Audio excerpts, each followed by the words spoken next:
It should be a lively reaction Monday. Welcome in. This is Three-Man Front on Jocks. Pat Landrum, Molly Conrad with you until 2 o'clock. We will not hear from Hugh Freeze today. Auburn has the week off. Matter of fact, nobody will hear from Hugh Freeze until Wednesday, the SEC teleconference.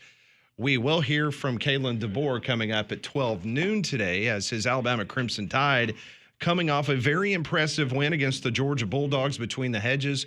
24-21 as the Tide just win, as the old Mark Twain quote is, the news and reports of my death have been greatly exaggerated. So much for the Alabama Crimson Tide being dead, Landrum. Yeah, you're exactly right. And this was a prove-it-to-me game for me. And I said that on Friday when we were making our predictions, and Alabama did just that. I thought, and really, with the exception of the field goal kicking, which will continue to be an issue. But I thought as far as offense, the composure that we saw from Ty Simpson, I thought the play calling, the game plan defensively, it was solid. That was the Alabama that I expected to see in the offseason entering this season, and that's what we got. Really impressive road win in Athens on Saturday night. Yeah, the first quarter kind of set the tone. I know Alabama had to burn some timeouts, but, it was smart timeouts. They wanted to make sure they got it right, but my goodness, 147 yards of offense in the first quarter. I mean, they really established themselves,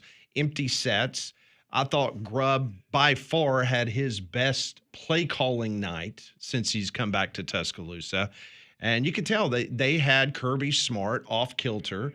They didn't know what was going on. We knew in the second half they would make adjustments, which they did, and they started having a little bit more success defensively. But, man, very rarely have you seen a Kirby Smart team really be on their heels defensively.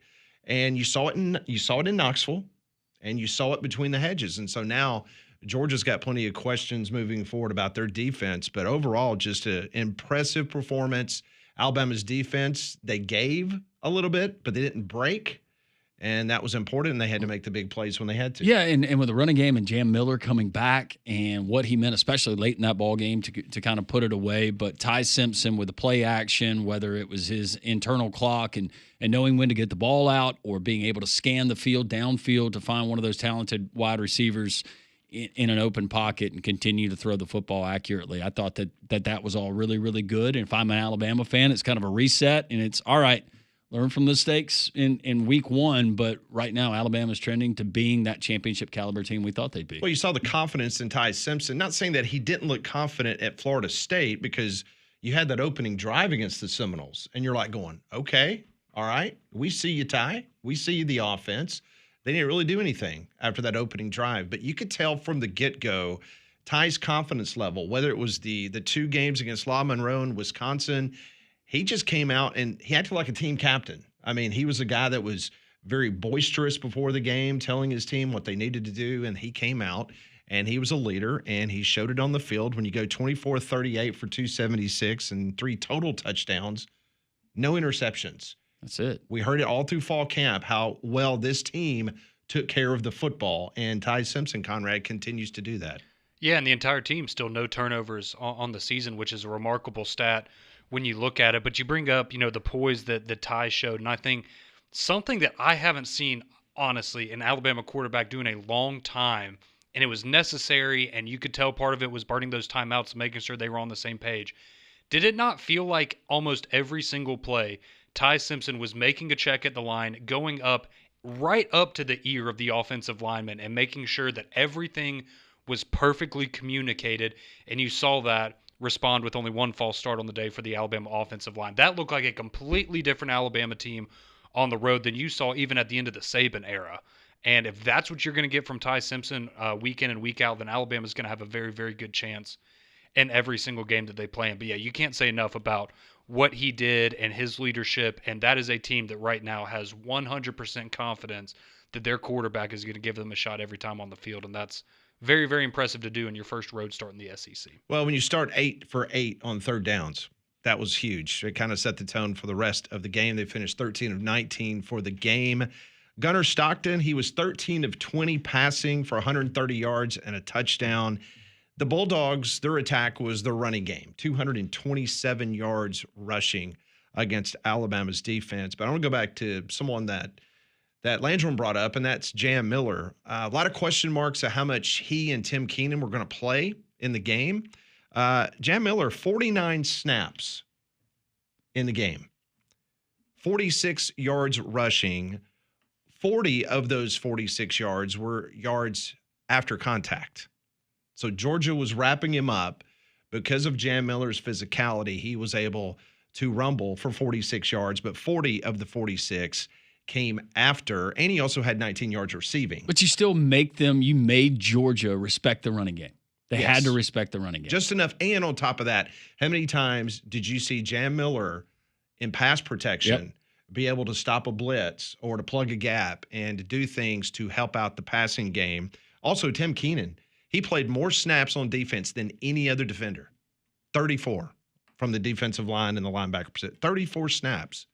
Very impressive what he was able to do. Maybe you didn't hear his name a lot, but he's a gap filler. I mean, he's a big body. You know, got to do double teams on him and kind of clear some things up. So he's one of those players. Look what happens when he's not in there, but when he's in there, it just kind of gets lost. Yeah, maybe he had to play a little more once James Smith got ejected for that targeting call, right? So maybe he had to play a little more than you thought. But for somebody that hasn't played this season, coming in at that situation, like you said, he's somebody who just being on the field makes a difference because they have to count for him if you're Georgia. Well, you talked about Ryan Grubb. I thought the creativity on what they showed, especially on the Caden Proctor pass, like you had already seen. We need a Daniel Moore painting right now. That was my favorite moment. I mean, that was unbelievable. Let's hear from Kalen DeBoer. As Kalen DeBoer, after the game, talked about that particular play with Caden Proctor.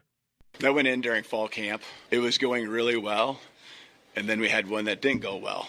And so it got shelved for a little bit, but brought it back out. And he made a catch earlier in the week that gave us a lot of confidence. Middle of practice, sweaty hands, not a great throw, pulled it right off the ground. So pretty impressive seeing a big guy like that do what he did.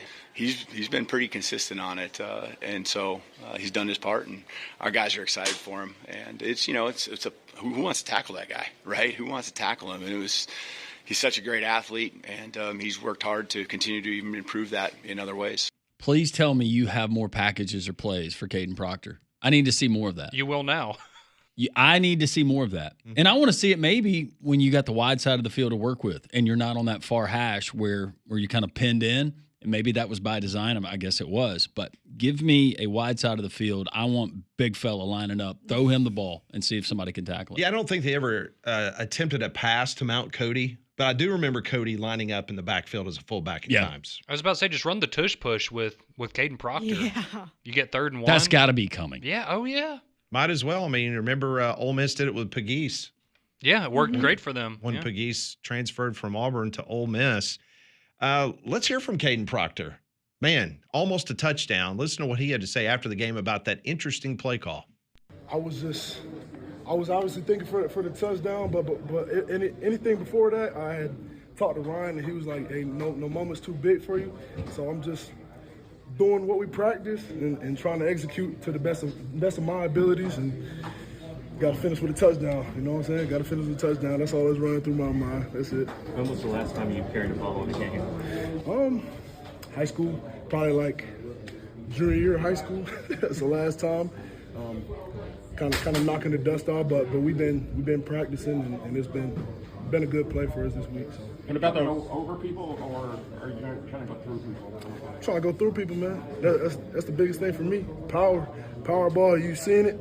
I got in, clutched the ball. So that's what I had to do, just run through people. I already know what I was going to do. What about the blocking form of Jeremy and Jam on that play? They've been doing an excellent job all week at doing that, and it showed out there too. Even though I had to run Jam over, but this is how ball goes. So Caden Proctor, like you said, I hope there's more packages involving Caden Proctor. Let's hear from Kirby Smart after the game. His Georgia Bulldogs go down to Alabama once again as Kirby is now 1-7 against the Tide. A lot of credit to Alabama. They out-executed us tonight. I think that was clear, especially on the offensive side of the ball. I don't know that I've coached a lot of years and never been 13 of 19 on third down, and that tells the tale of the game. We controlled the line of scrimmage and held the run down for them, which was the goal, and then, we got to win on third down, and we did not play well on third down, and it showed pretty much all night. So I hate it. They controlled the tempo of the game outside of maybe the third quarter, and they controlled the time of possession. They won the turnover battle, and really special teams seemed like it was not even relevant. So a lot of credit to them. Fortunately for Alabama, the special teams wasn't relevant. No. Because the missed field goal was as ugly as it can come. Well, Kirby Smart also had high praise for Alabama quarterback Ty Simpson. Like, if you're going to play Alabama and this quarterback is accurate, is on time, he knows his protections, watch the third downs and see we got free runners at the quarterback. He gets the ball out. Okay, we get a free run at the quarterback. He breaks a tackle, spins out, goes and runs around and throws a completion. You play zone, he hits you in a soft spot. The cover two hole throw, early in the game. He made some really, really good plays, and we were pitching and throwing to him. But at the end of the day, to play well in this league on third down, you got to be able to put hands on people and cover them. And we did that in the second half. We didn't really do that in the first. And it wasn't that we didn't try. They just beat us. That's about as high praise as you're going to get from Kirby Smart after 60 minutes of regulation football, and you're the opposing quarterback, and echo everything that he said. And Ty Simpson has a firm grasp. It's like Ty Simpson can go and teach this offense to other players. That's how in control he looks. I was blown away with the poise that he had there on the road in a hostile environment, knowing what was at stake, especially against that particular look that he was getting and what you're going to get from Schumann and from Kirby Smart, whoever they're playing. And with the guys that they had on that side of the ball, kudos to Ty Simpson. What a fantastic performance. There's no question about it. And the storyline heading into the game was the fact that Kirby Smart was 1-6 all-time against Alabama. Well, he falls to 1-7. He's 0-2 in the post-Saban era against Kalen DeBoer. And you look at what his record is against everybody else besides Alabama. He's 107-13 against everybody else that he has coached against. Alabama is his kryptonite. So a reporter asked him after the game about the fact that, hey, coach, you're 1-7 against Alabama. What's everybody else's record against them? You got it? I don't either. Like, I don't lose sleep over that, because those games have been like championship caliber games, right? And even when we play in the regular season, they've been. I just saw 25 scouts out there. They're all there to watch these teams play. So that's not going to affect me. Like, I'm going to be happy and just go lucky if our team comes back and plays well. That's what I worry about. But that's just, we got to get better. And next year, it won't have anything to do with this year. There you go.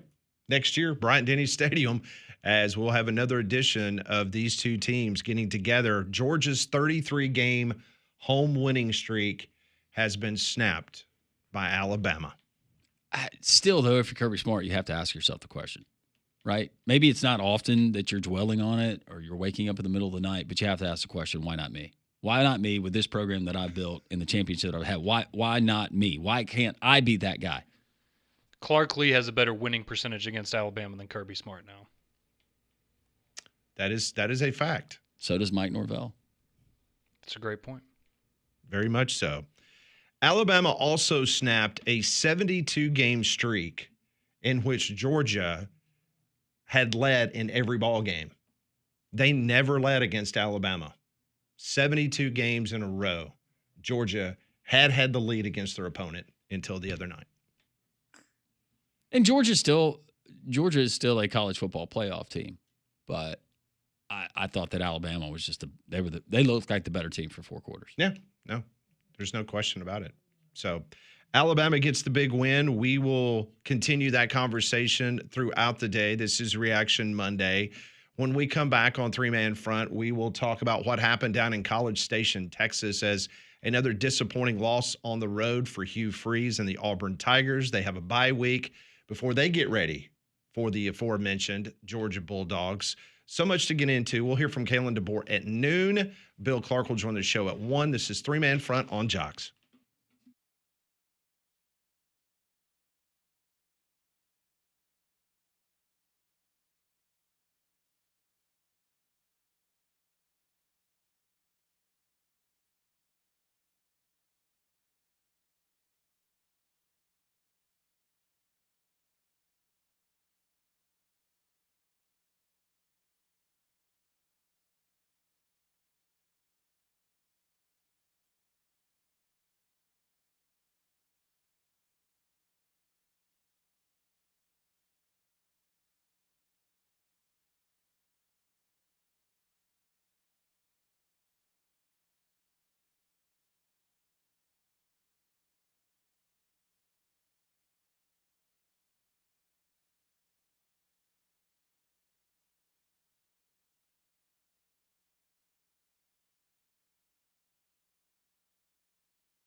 Well, for the second week in a row, the Auburn Tigers, they're on the road in the SEC playing a top 15 opponent as the Texas A&M Aggies hosted Auburn. And it was just one of those games, once again, offensively for the Tigers. Very strange. Tigers had only 177 yards of offense. They converted 0 third downs. We were just talking about how the third down the rate in Athens was the main reason why Alabama won that game against Georgia. But when you go at 0 for 12 on third down like Auburn did, and you only muster 177 yards of total offense, it was the worst offensive performance by an Auburn football team in the last 8 seasons. Yeah, let's give them credit though, Pat. They were 0 for 13. 0 for 13. I'm sorry. Let's make sure we get that 13th one in there. It's still 0%. Baker's doesn't. Yeah. Think about this. If you're an Auburn fan and in the beginning moments of that Oklahoma game, when's the last time you can remember where you had no hope as a fan looking at the offense that had to drive the field or put together consecutive first downs? 8 straight quarters, we've now seen that. 8 straight quarters. And whether it's the offensive line, Xavier Chaplin, who has been a disaster. No other way to put it. He's been a disaster. Can't get the snap count right, or he's holding or whatever. That's been awful.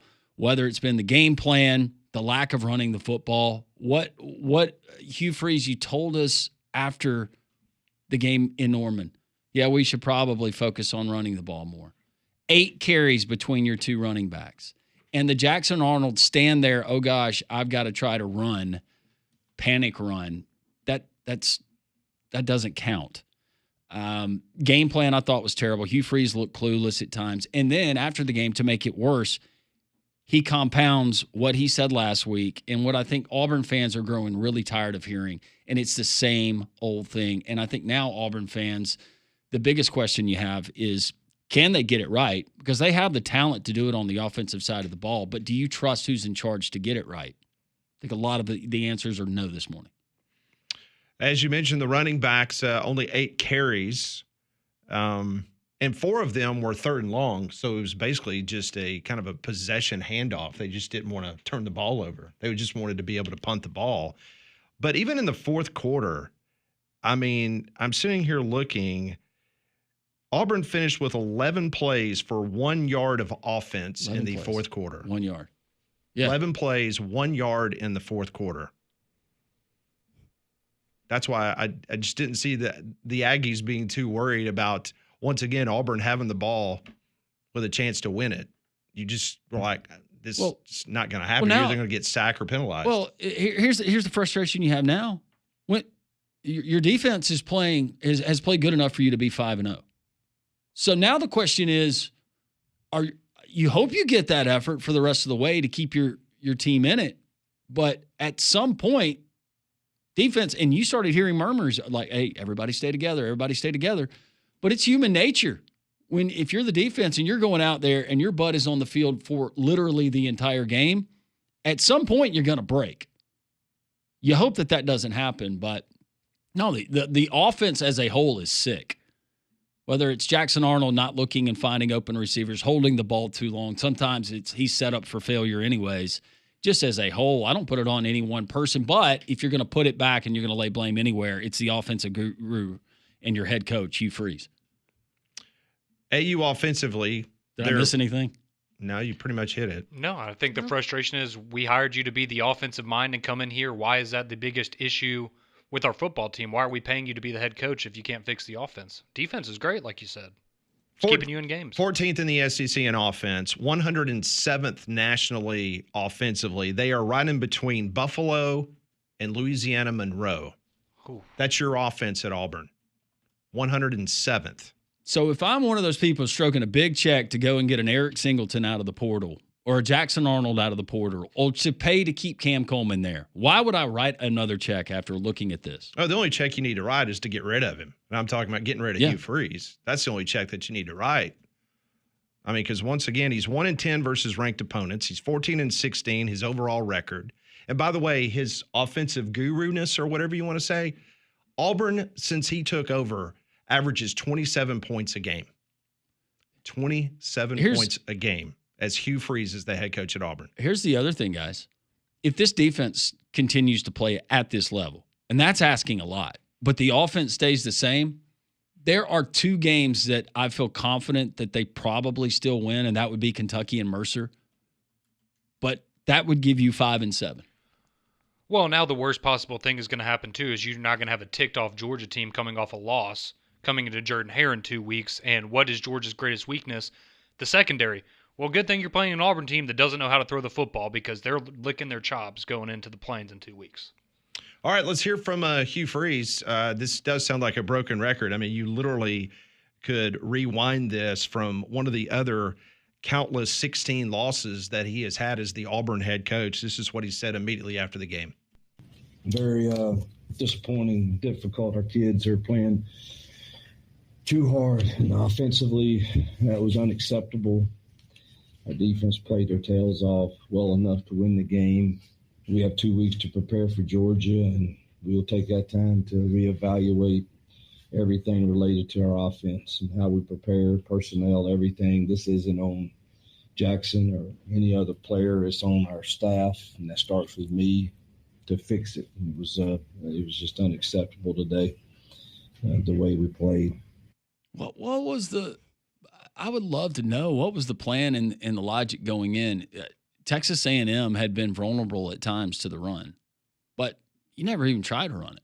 It was let's drop back in the shotgun and let's try to throw. And then there was no change. I can remember late in the first quarter, that's when you got your first handoff. With about 4 minutes to go in the third quarter, it was Jeremiah Cobb that got a carry, and you thought, okay, we're going to start seeing more running game. And then it was back to the same old thing, whether it was Jackson Arnold getting sacked, whether it was a penalty, whether it was a token run because you're facing 2nd and 25 or whatever it happened to be at the time. Just bad. It's just bad. Well, and that's what I was going to say is out of the 8 carries, which is embarrassing that it's only 8, maybe 4 of them were legitimate run plays where you thought, oh, okay, they're going to try to establish something here. Because like you said, I don't really count it when it's 3rd and 22 because you've gotten a holding penalty, you've gotten a sack, and now you're going to run it and just punt the ball away. That doesn't really count in my opinion. And so, I mean, when you look at it, it's really more like 4 or 5 handoffs to the running backs in 60 minutes of football. That's egregious. And don't give me you don't have the roster now. That's not an excuse anymore. These are 2 teams that you could have beaten. And these are 2 teams that had to replace their rosters as well. So I don't want to hear that. I'm not hearing that from Auburn fans, but I certainly don't want to hear that from Hugh Freeze. He is now 5-13 in SEC play at Auburn. But he's telling everyone, just like Dennis Franchione used to tell everybody at Alabama, to hold the rope. Please hold the rope. I wish it would have happened in Starkville because that was a great game. I wish Mississippi State would have pulled it off because then you could say Jeff Lebby at Mississippi State has exactly the equal number of ranked teams that he's beaten in his time there. Yeah. Which is unacceptable. Yeah. 1. All right. Hugh Freeze is telling everybody, hey, we got to stick together. Just keep playing. The ball's going to bounce our way soon. But they've got to stick together because these are all frustrating, and these times that is one of the biggest challenges is sticking together through difficult losses. But man, these are so close, and we're not that far off. And we've got to coach better and offensively. And thought our special teams were solid today. That was an improvement. But we've got to score some points. You need to go and hug your defensive coordinator's neck, and every single one of those guys that plays their butt off on the defense side. It's not perfect, and statistically, they're not the best in total offense in college football. I think they're like 39th or 40th. But you know what? They make plays when they have to. They keep teams out of the end zone. They just held a team to what? 16 points. You should win that football game. I mean, Peyton Thorne's not back there. You go into SEC play and you say, Auburn, you score 24 points a game, you're going to win most of your SEC games, which is the way it looks with how their defense is playing. And you muster 10. And by the way, it really should have only been 3. You scored off of a mistake by Texas A&M that Let's led not to give them that credit for that. interception. That wasn't – that was more on A&M making a bad play than anything that Auburn did. And that's really all you had to hang your hat on the entire day. And if you want to go back to the Baylor game, you did score. You scored 31 offensive points against a Baylor team that kind of pales now because part of that was a touchdown return for a kickoff. So, it's not good. I mean, you hire a guy to come in to be a quarterback whisperer, someone that was supposed to be an offensive guru. I just told you that in his time at Auburn, they're averaging 27 points a game, which would put them around 10th or 11th in the SEC during that time frame. So you're not even an upper echelon SEC offense. You look at his record. Let's go back 2 years before he left Ole Miss, and let's take the 3 years that he's been at Auburn. You want to do his record. He's 8 games under 500 in the SEC. So what makes you think that Hugh Freeze is going to win you an SEC championship? Because there's no number out there that would indicate that he's your guy. No, you're exactly right, Pat. Let's go back. 2023, he started 0-4 in the SEC at Auburn. Next year, 0-4 in the SEC before he got his first win. This year, he's 0-2. And now he's facing 0-3 because he's got Georgia coming up. So, again, the momentum that Hugh Freeze was supposed to have after the Baylor win, it's not there. You need to start considering the $16.75 million buyout that he has, because if Auburn wants to get serious in the SEC, because I got a feeling Arkansas is about to get serious. Yeah. Arkansas is about to run laps around Auburn because they're going to put the money forth and they're going to go get themselves a coach. But there's nothing here that shows in the history of Hugh Freeze why you should feel confident that he can get this turned around. No, you're exactly right. And let's go back to the three coordinators. You got Ken Austin, you got Derek Nix. You mean to tell me that neither one of those guys in the course of that game on Saturday is in the headset going, hey, you think we ought to run the ball here? You think maybe a run play? Or there's no way that all three of them were on the same page. Let's keep throwing the ball and beating our heads against the wall. There's no way. You can't convince me of that. Or maybe he just overruled them. I don't know. The shots that they showed on the sideline, which is not always an accurate picture, but every time I saw him, he looked like he just didn't have any answers. And the play on the field said he didn't have any answers. Do you think the Baylor game in some ways was almost a bad thing for Auburn? Because it just feels like they're trying to recapture what they had in that game, primarily with Jackson Arnold running the football, and it's not there anymore. I think some of that could be true, but it feels like they keep trying to go down that same – just keep one more carry and maybe we'll break through, and it hasn't happened since the Baylor game. At some point, if you're Hugh Freeze, you have to adjust offensively. You have to. We're 5 games into a season. It's Reaction Monday. Love to hear from you. 1-800-239-WJOX, 205-834-9450.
It's 10:34. We've got a full bank of phone calls, as you can imagine, on this Reaction Monday. We'll also get to the GMC text line coming up in just a moment. If you're tired of worrying about your roof, whether it's your family home or commercial building, Abide Roofing delivers tailored solutions for every need. At Abide, it's about more than just a new roof. It's about a team of highly skilled pros who bring their A game every single job. They work with precision and pride, using only the best materials to guarantee durability and lasting value. With over 25 years of trusted experience, they have the expertise to get the job done right the first time. Free consultation, free estimate. Call Travis Lloyd and his local roofing team today, 205-941-6223. That's abideroof.com, 205-941-6223. Let's get to your phone calls, 800-239-WJOX. First, let's go to Barry. He wants to talk Auburn. Hey, Barry. Hey, guys. Hey, I appreciate y'all's show. Hey, a quick thing. Jesse Palmer, I want to get y'all's comment on this. Jesse Palmer made a comment, puts Cam Coleman in a situation where he's just on the outside, where he's double-teamed pretty much every play, that they don't run him in motion. They don't even try to put him in the slot. They just put him pretty much out there alone, and they don't even try to do a 3-and-in quick slants or anything to try to get the ball out of Jackson Arnold's hand. And he made a comment that it just looks like it's just basic offense right now. Yeah, I totally agree. You got Cam Coleman out there. Get creative in finding different ways to create mismatches or, yeah, I agree with Jesse Palmer on that for sure. And there's a lack there. Yeah. And even when they are, it seems like they're trying to design something to Cam Coleman. Either the defense knows it's coming or Jackson Arnold doesn't have enough time to do it, whether that's the offensive line or whether that's Jackson Arnold not seeing him originally. It's just a mess. Yeah, it's to me, been Auburn fan for much a long time. It just seems like it's just all basics now, but you got 3 supposedly offensive coordinators.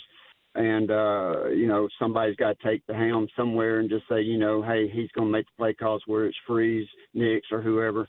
But somebody's got to take charge there and just, and it's got to be handed over somehow or another. It's been like this for even before Freeze's era. It's been like this for a while, and something's got to change somewhere. Yeah, Barry, thank you for the phone call. It seems like right now, if Auburn has to go the length of the field might as well be 1,000 yards long.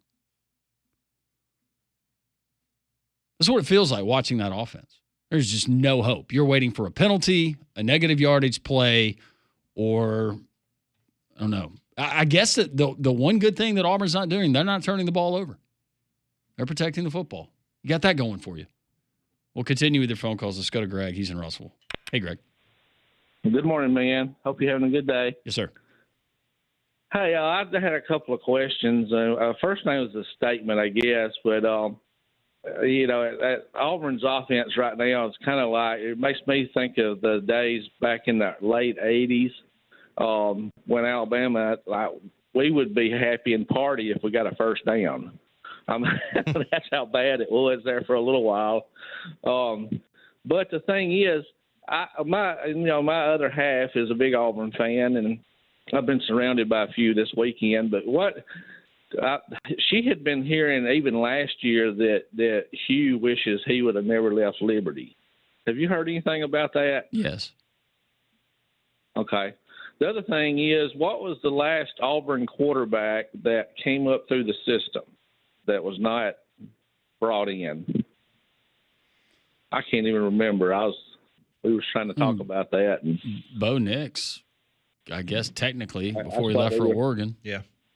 That's what we kind of thought it might be. But anyway, I think Auburn needs to look at kind of going back to when they got a good freshman. I don't know if you want to throw him in there right now, the way some of the lines block him. I don't think it would matter. You could put Ty Simpson in there. You could throw Trinidad Chambliss in there right now. I don't know if it's just quarterback specific. There's some blame to go to Jackson Arnold, but I don't squarely put it on his shoulders. That thing just looks like a train wreck from word go. Every single play. Yeah, I can feel for him. I mean, another thing I know, Hugh's has been through some medical issues and stuff like that too. And sometimes you just start thinking maybe, he may resign himself because he may be thinking, I just don't need all this stress and all that, and whatever he needs to do for himself. But my last question today is on Cam Coleman. She's really worried that things don't change this year. He won't have a junior year in Auburn. What do you think about that? Yeah, I think that's a distinct possibility. Why would you stick around for a third year of what we've seen? Anyway, guys, that's about all I had. I enjoyed watching Alabama and Georgia play, and one thing I am worried about on the Alabama side is kicking. You don't want to be the next Bobby Bowden's left to right. So, but anyway, y'all have a great day. Thank you, Greg. Thanks, Greg. I appreciate the phone call. We'll continue with the phone calls. Let's go to Jason. Hey, Jason. Hey, guys. I was evaluating, Formby on Alabama's offense, and he is so bad. Tie him to the whipping post, whip him into shape, get something going. And it made me think when Sam Pittman was let go, I was like, man, let's start the rehab program and bring him back over. And then I was like, wait a second, the Saban era is gone. We don't seem to have and then I started thinking about the landscape of college football, and is that over? Did NIL kill the ability to people to have in their budget to bring people in for analysts like that? I mean, have y'all noticed that across college football? I would say the top echelon of schools, and I consider Alabama one of those schools, if they need something for football, they're going to get it. So I don't see Alabama. Now, other schools, maybe Group of Five and stuff like that, maybe they've had to cut back on maybe some GAs and some stuff like that. But if Alabama wants a couple more analysts or whatever the case may be, they're going to give them the tools to do it. Does DeBoer have that in his arsenal, or has he ever done that in his past, or is that gone with Saban for us at Alabama? No, Alabama has as many analysts as they've had previously. The only difference might be is that Nick Saban, people wanted to somehow be able to put on the resume that they were in the building and they technically worked for Nick Saban. That goes a very long way on your job resume. Because there are countless people that I see that and I'm not saying that they're lying, but that they put on the resume that they were a GA or they were an analyst at Alabama and I never heard of them before. It goes a long way to say it helps you out tremendously in the coaching industry just to be able to say that you were there and had a cup of coffee with Nick Saban. Would Pittman be a good addition to offensive line help? It's interesting what Sam's going to do next. He just got a $10 million buyout at Arkansas. He's got a really, really nice lake place in Arkansas, and that's a really beautiful. That just means we don't have to pay him a lot. Perhaps. I just don't know if Sam Pittman wants to do anything else except go have a cold beer and maybe hang some sheetrock at the cabin. Yeah, that's about it. Keep him off the mic, but put him on Formby. Let's see what we can get. But I will tell you that Sam Pittman has an incredible reputation as an offensive line coach. So if he ever does, I would love it. Yeah, if he ever wants to do anything besides being a head coach and wants to get back in it, I think people would be lining up left and right ready for his services. Thanks, guys. Appreciate it. Thank you for the call. We'll continue with your phone calls, 800-239-WJOX. We'll also get to the Jocks text line. A lot of interesting reactions to Alabama's win over Georgia. Auburn, another disappointing loss on the road. All of that. Reaction Monday continues. Three-man front on your home for college football and more. Jocks.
So yesterday afternoon, the polls came out from the Associated Press and the coaches poll. Bama 10 in one, 11 in the other.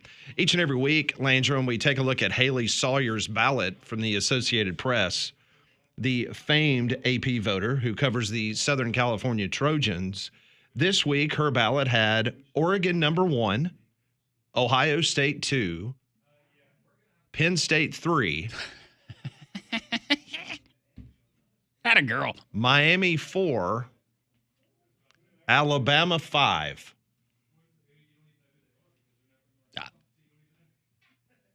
Penn State 3. How about Nicole Auerbach? Penn State 3. She's got Ohio State 1, Oregon 2, Miami 3, Alabama 4, Ole Miss 5. Just a couple examples of the Associated Press poll. But yeah, Haley Sawyer has got Penn State remaining the third best team in America. And yeah. Haley's so much fun. Ahead of Miami. I look forward to hearing how she voted each and every week. Yeah. And, of course, she kept USC in there after they lost to Burt. Well, she should. Her number 25. Well, she's got to represent her hometown team. Yeah. Texas is still a top 10 team. It's just her opinion, guys. They'll move up to 1 after they beat Florida, because I know Florida's probably 26 on her ballot. Yeah, I'm sure it is. Well, you feel better about yourself with our friends at Mandu in downtown Homewood. Mandu is electrical muscle stimulation fitness. When you go into Mandu, they're going to put you into a suit that hooks you up to a machine that sends electric pulses to various parts of your body. It's all FDA approved. It doesn't hurt, but the revolutionary approach to looking better, feeling better about yourself at Mandu is the 15-minute workout. That's right, 15 minutes every time. That's all it is, and because of that technology, it's the equivalent to 6 hours in a gym. Right now, you go in, you say, hey, I heard this ad from Landrum on Jocks. You're going to get your first visit free. They'll put you into this suit. They'll put you through that 15-minute workout. You decide if you like it. If you do, I can promise you're going to get results. And right now, 10% off the month and the life of your membership. 15% off if you're a student. Mandu in downtown Homewood. Check it out. Just for peace of mind. MANDUU.com. Tell Paul and the gang that Landrum from Jock sent you. And speaking of the AP, once again, we say this each and every week. These polls mean absolutely nothing. It's just entertainment value only. Has nothing to do with the college football playoffs. Just a fun conversation to have. But 12 AP voters of the 63 still had Penn State in their top 5. So consider this. They're 0-1 versus power conference teams this season. They've lost 13 straight to AP top 5 teams. They've played 0 road games this year. They haven't beaten an AP top 10 team since 2016. So why in the world would you think that James Franklin and Penn State is a top 5 team? Like, where's the metric? Because they had a whiteout and they came back and they sent Oregon into overtime. No, Pat. Is that why? She, like so many others, thought so highly of Penn State coming into the season. That doesn't change. Okay. No, you play another team that, is viewed to be okay, and you play them close at home in that whiteout, and you get credit. I'm sorry. The first half of that game was just so boring. It was so awful. Painfully boring. And that doesn't mean that it was bad football. I get it. It's good defensive football. That's how Penn State beats people. Oh, They it's bore so them to awful sleep. to watch. They bore them to sleep. I was trying to keep up as much as I could on a second TV during the Alabama-Georgia game, but it was painful. And great. It was fireworks at the end. But, yeah, I didn't walk away from that game feeling like necessarily Oregon was a bunch of world beaters or that Penn State was, whoa, that's who I thought they were. They were right there. But I'm glad the Big Ten people have their backs. Well, the good news is Penn State gets to play UCLA and Northwestern. Ooh. There you go. And Iowa. Well, their quarterback might be busy, so hopefully he can get refocused on the next opponent. All right, let's continue with your phone calls on this Reaction Monday. A reminder, Kalen DeBoer's press conference will be in about an hour and 10 minutes. Bill Clark, former UAB head coach, will join us at 1. Let's go to Crimson Convict. CC, what's up? Hey, boys. How y'all doing? We're doing well. How are you? Much, much better, man. Y'all are dropping napalm on Hugh this morning, aren't you? Well, I think Hugh brought that on himself. But, yes, we're being fair, I think. I think we're being very fair with our criticism. Well, I mean, I agree. I mean, their offensive line got more holes than Ballantrae, and I don't know how you don't shore that up in the portal. And he's definitely missed on that. But two things I want to bring up. is this not the first time that Kirby has faced Ryan Grubb and his offense? That is correct. Okay. Well, I think Ryan got the better of him. He in did. the first half. Mm-hmm. I think that was evident, and that's difficult to do. I mean, I've got a lot of respect for Kirby. He's a defensive genius. Now, to his credit, his halftime adjustments absolutely shut Alabama down. And the one thing I am encouraged about, man, is Alabama's defense. We still got to stop the run. I mean, we're still having trouble doing that, but they made big plays when they had to have them, right? And I'm still concerned about special teams, how you don't have an accurate kicker from at least 45 in today's era. I just don't understand it. And, Pat, I had one other question. Have you seen the line movement on Alabama-Vanderbilt? Last I saw it was at 13, wasn't it? Has it gone the opposite direction? I think it's 10.5 now. It's 10.5? 9.5 to 10.5. Wow. Yeah. So I'm looking at it from a for entertainment purposes only standpoint. Sure. There's a lot of sharp money on the front end of that. Has to be. And Pat, have you heard about this kicker? Maybe you can. What is y'all's high school guy that comes on every single week? Kyle Parmalee. There is a kicker in. Maybe I'm wrong about this. Albertville somewhere, but he is drilling 60 and 65 yarders. Do you know the kid I'm talking about? I do not. Okay, ask about him. Okay, because I would love. You said he's at Albertville, correct? He's at Albertville. Look, and I could be wrong about that. My neighbor across the street, actually the mayor of the town, he caught a game of his, and he said that every one of his kickoffs were going out of the end zone. I'm totally back. He kicked one clear over the fence. Now, they're kicking from the 40, obviously, but he said he drilled a 55 or 60-yarder and said he's the best high school kicker he's ever seen. So, and I'm almost positive I'm wrong about that, but he's from northeastern Alabama, one of the high schools up there. So if y'all can find that out for me, will you please let me know? Absolutely. I will send Kyle a text and ask him if he is aware of this. All right, 10-4. Thanks, boys. Thanks, CC. Appreciate it. Thanks for the call. We'll continue with your phone calls. By the way, I was going to ask Conrad, right now with field goal kicking, Alabama, if it comes down to it, you got to have a field goal to tie, or you can take a snap to win the game. Ball is at the 10-yard line. Do you feel better about a 27-yard field goal attempt to tie it, or would you rather Ty Simpson run a play? I would put my life in Ty Simpson's hands right now. So, yeah, I think I'd go with I think I'd have to go with that one. Can they get the Penn State kid from Game Day? That was the best kick I've ever seen on College Game Day. Get that kid. Maybe so. He's rich now, too. Yeah, $300,000 richer. Yeah. I think they split it. Or, yeah, you're right, 150 still. Yeah. I'll take that. What would you have done for $150,000? No, don't ask him that. I don't think he can say it on the air. No, because we know what I would do for, $220, so. My mother reminded me of that this weekend while we were watching the games. Still not proud of it. Why is Conrad walking with a limp?